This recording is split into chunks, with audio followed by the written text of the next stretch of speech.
Startuprad.io, your podcast and YouTube blog covering the German startup scene with news, interviews, and live events.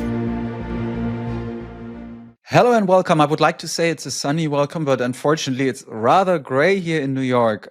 We welcome you to our regular startup news from the startup and tech entrepreneurship scenes in Germany, Austria, and Switzerland.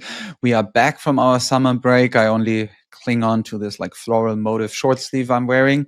And we bring you a massive news episode today. In fact, it's so long we had to cut it into 2 episodes. So like double the fun.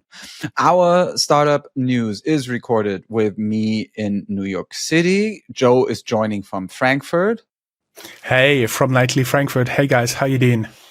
And now I started to mention myself first, which if you want to get into German idioms, in German you usually learn the donkey always mentions himself first.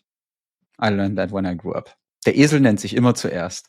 Today's news cut is August 19th. As always, all news not included will be in our next shows. Next news wrap-up to be published October 2nd, wrapping up September and the remaining August then. We needed to cut our news seriously today, so you can have a brief news overview. We will have other news pieces in our blog posts on Startuprad.io/blog. Those are the ones that we simply cannot cover here. Otherwise, the news would stretch far too long. To give you a bit of background, this time we went through more than 350 news pieces for you. Therefore, we decided for the first time in the history of Startuprad.io that we will split this news recording into 2 pieces to keep them short and crisp. Happy Labor Day to you if you are celebrating. And entrepreneurs, since they are working so much, I guess, have a special relationship to Labor Day. But before I talk myself even more into a corner, I'm going to hand it over to you, Joe, to kick us off with the highlights. Yes. Thanks, Chris. I always appreciate your energy here. The highlights. By the way, I love Labor Day because it frequently coincides with my birthday. Our highlights: startup funding momentum across Europe and the DACH region accelerated in August with AI, climate tech, and fintech taking center stage. Berlin's AI ecosystem made global headlines as one stealth unicorn skyrocketed from $350 million to a $2.3 billion valuation in just 4 months, underlining the region's dominance in enterprise automation and SaaS-driven AI. Meanwhile, the macro backdrop remains tense, with Germany's GDP contracting sparking recession fears, but venture capital continues to pour into deep tech and energy innovation as hedge bets against cyclical slowdown. Major deals shaped this month's narrative. Climeworks raised $162 million to advance its CO2 capture technology, while Stuttgart-based MakerSite secured 60 million euros Series B to scale its sustainable supply chain software. Q and added 62 million Series A, 60 million euros Series A to push quantum-inspired climate solutions, and Munich's Tanso closed 12 million euros Series A, underscoring climate tech as a long-term growth pillar. On the fintech front, N26 faced regulatory heat and leadership shakeups, even as Scanbot SDK exited via acquisition and Bling absorbed FinStep, highlighting both consolidation and compliance challenges in Europe's neobanking sector. For founders and VCs, these developments signal a bifurcated market. Late-stage climate and AI startups are attracting mega rounds and unicorn valuations, while fintech and mobility players like Lilium navigate restructuring and defense pivots to secure survival. This month, wave of scale-ups and exit reinforces the thesis that Europe's competitive edge lies in climate innovation, quantum technologies, and enterprise AI, sectors now too big for global investors to ignore. Let's talk startups. There's a link. You can give us feedback. As we said, the first interview, the first piece of this news will go live September 1st, 2025. And I'm just turning around and checking. And number 2, part 2 will go live on September 4th, 2025. Chris, you always, you look pretty sharp in your shirt. And by the way, without discussing it up front, we both are wearing shirts. Chris, you want to take over the top news, especially if you're dressed so nice. For once, we clean up.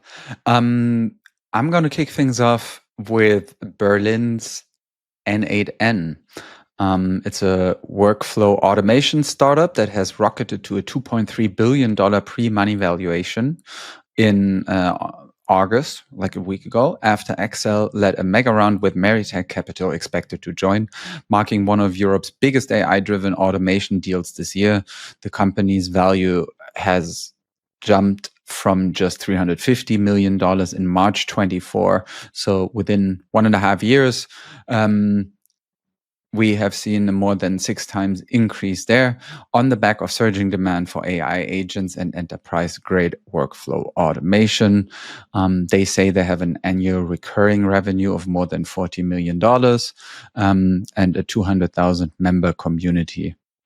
And N8N has become a leading open source alternative to Zapier and Make.com. Lilium brings in Pluta as insolvency advisor amid their defense pivot. So Lilium, we talked about them quite often in our podcast already, based in Munich, is an air taxi startup that faces mounting insolvency pressures, as Süddeutsche Zeitung has reported, for example, several times last week. And restructuring advisor AAMG Pluta has been now called in to guide the company through its crisis. That follows Handelsblatt's revelations that Lilium is weighing a defense sector pivot to generate near-term revenues, with the defense sector right now being quite booming in European countries because they're investing more due to the Ukraine war and the US being a less reliable partner than in the past. Business Insider's note on fresh investor interest is reviving a 20 million euro financing deal. Despite pioneering Europe's eVTOL ambitions, Lilium has endured cash burn, layoffs, and delayed certification milestones. So it's still relatively uncertain what their commercial future will bring. And now thinking about dual use applications in defense and emergency services, Lilium is pivoting, kind of hedging the risk, and they are joining a wider European trend of aerospace startups turning to government-based contracts to bridge long funding cycles. N26, another company we've been talking about a lot here, a neobank based in Berlin, is facing a severe governance crisis since probably the most severe one since its founding, as their co-founder and CEO Valentin Stalf stepped down a couple of days ago, August 15th, earlier than planned. Reported, for example, by Golem and FAZ. The exit follows BaFin's special audit, BaFin being the regulatory committee institution in Germany, financial supervisor. So they audited N26 and revealed serious deficiencies, gravierende Mängel in fraud prevention and compliance, raising investor impatience and regulatory pressure. The move also coincides with leadership reshuffles, including a new chief risk officer from Santander, replacing N26 outgoing CRO. And together, these developments mark a deep structural shakeup at a company where we've had a lot of shakeups. I mean, we have been talking about them quite often now, and watching them from being a company where a lot of people were expecting great things from to something that right now feels as if every month we come up with a new talk about, okay, this is their next issue. And the sad thing is that, for example, companies like a Revolut show that the neobank model can work. So it's really sad that this, at least right now, is not working out as it could be. Mm-hmm. Moving on to Switzerland, where we see the clean tech scale-up OrangeBet having secured a landmark 825 million euros allocation from the European Hydrogen Bank, according to MoneyCap. The funding will be used to expand industrial-scale hydrogen production and infrastructure projects across Europe. So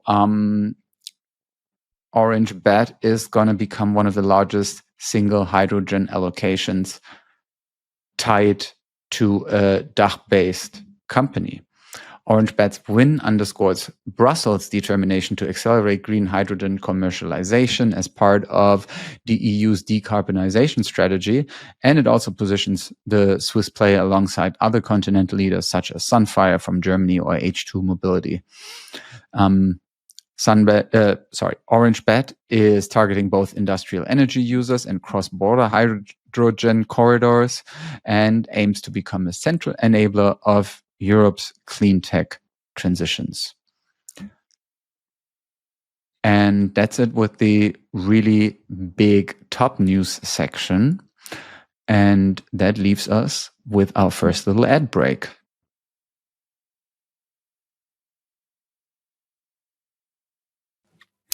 Taking over after the ad break from Chris, we don't put anything here in housekeeping and time to brag this month, but there'll be more coming up. Talking about the ecosystem here. In Europe, the European Innovation Council selects 40 startups for new funding round reported by Silicon Canals. They selected 40 startups from across Europe for equity and grant support. The companies span biotech, AI, and sustainability, reflecting EU-level support for scaling deep tech. Several DACH startups are included, though not all names were disclosed in this article.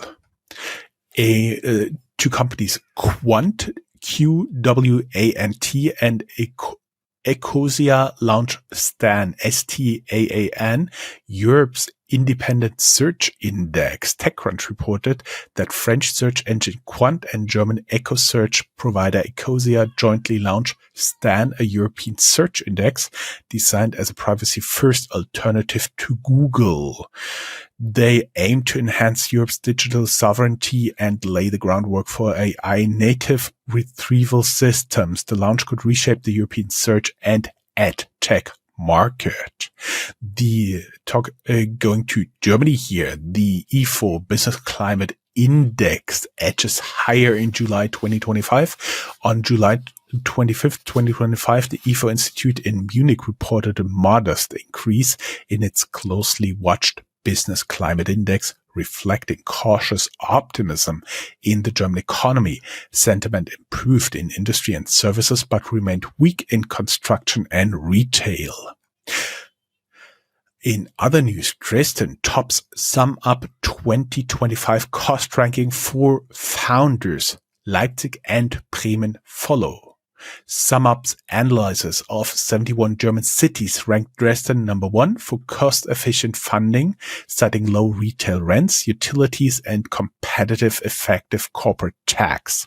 Leipzig placed second, Bremen third, while Munich ranked last among the top 20 due to high rents and utilities, but apparently you could still work as a high-rent startup hub. The study weights median wages, unemployment, rents, utilities, and effective corporate tax, signaling cost advantages in East German hubs for early-stage teams. KfW, Gründungsmonitor 2025, meaning the founding monitor 2025, reports stable startup activity despite economic headwinds. Munich Startup summarized the KfW Gründungsmonitor 2025, showing that the number of new businesses in Germany remains robust. Early stage activity is supported by resilience in tech and digital sectors, even as macroeconomic uncertainty weighs on financing. Policymakers are watching indicators closely to refine support schemes. German GDP dips again. Technical recession looms in Q2 2025. Tagesschau, it's like the main news source in Germany, right? everybody watches Tagesschau 8 Yeah, it's p.m. the here in law. Germany. It's the law. You have to watch It's the law. that. Yeah. They reported that Germany's economy shrank by 0.2% in Q2 after flat Q1, meeting the definition of a technical recession. Exports and industrial output weakened while private consumption stagnated despite easing inflation. The downturn adds pressure to fiscal debates and heightens importance of startup innovation-driven growth narratives in the DACH region. Berlin to set new financial rails for defense startups to speed procurement and scale. Handelsblatt reported the federal government will establish funding procurement Weichen, meaning rails, to help defense tech startups commercialize faster. Aligns with dual use momentum and NATO related demand. Dual use, didn't we just have something with Lilium like that? No new budget timelines versus our priority entry. Germany clears the path for remote operated driving pilots, opening the door for teleoperation startups. German authorities signaled the go-ahead for remote-controlled driving pilots, establishing the framework for teleoperation in logistics and mobility. The policy shift could benefit companies building tele-driving stacks, remote ops centers, and safety cases aligned with EU rules. The article does not name specific startups. And Chris, you know what's very interesting? We actually talked about it. I talked with a lawyer about it. Inside Germany's autonomous driving law in 2021, because this was already within the frame of a law. So we have been quite ahead of the curve here. But Chris, you looks pretty Bavarian. You want to take over Bavaria here. It's a unique thing that they are highlighted here. I mean, you're dressed in white and blue too. But yeah, I mean, autonomous driving, this is also a story that has been with us forever. And we've been promised that we are so close to finally actually making it work. Waymo apparently works pretty well on the US West Coast. But so far, I mean, I'm sure if you went back in the archives that you would be able to find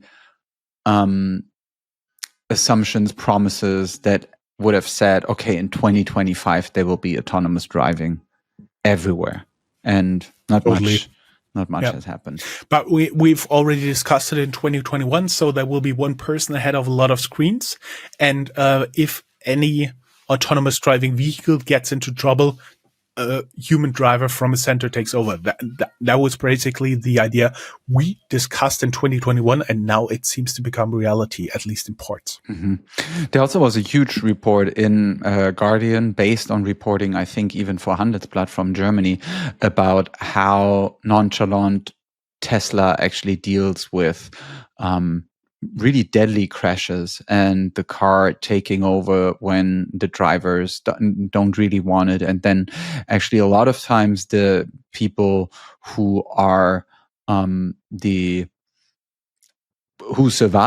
survivors of the dead people never get answers for what actually happened in the car and why the crash happened, why it accelerated. It was a really disturbing read. Anyway, Bavaria, we established it already, white and blue, state in the German South, passes a landmark resolution to unlock foundation capital for startups and VC funds. The Bavarian parliament approved a pro-startup resolution to invest in startups and VC funds, a little policy tweak that aims at attracting more endowment capital into DACH venture markets. Austria, to the south of Bavaria and to the south of Germany, there we see what they call a Gründerwelle, a founders wave, meaning there's a clear uptick in new company formations in Austria. Despite the macro headwinds, a surge indicating resilient founder activity, improving access vehicles, public co-funding, corporates, and regional initiatives. We have in the show notes detailed split for different sectors and seed series totals. Vienna-based Allocator 1 launches a fund of funds for European VC. It's a platform designed to channel institutional money into European VC funds. And the startup model aims to diversify LP risk and simplify access to venture investments. Switzerland, as we say in geography, to the left of Austria, west of Austria, has... You just said to the left of Chris. Yeah, that's what we say. Pinterest launches a new AI tech hub in Zurich in order to strengthen their DACH region footprint, and also signaling a major investment in local research and development. The hub will focus on personalization, generative AI, and content safety. And this, our dear friends, is already the end of part 1 of our startup news. We will be back in 3 days for those of you who listen to us on day 1. If you download us later, you can also wait 3 days, but you can also just go into your app and download the second part if you want to. So thanks for now, and we'll hear you soon. Talk soon. Bye, guys.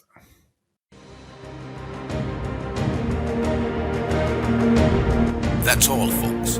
Find more news, streams, events, and interviews at www.startuprad.io. Remember, sharing is caring.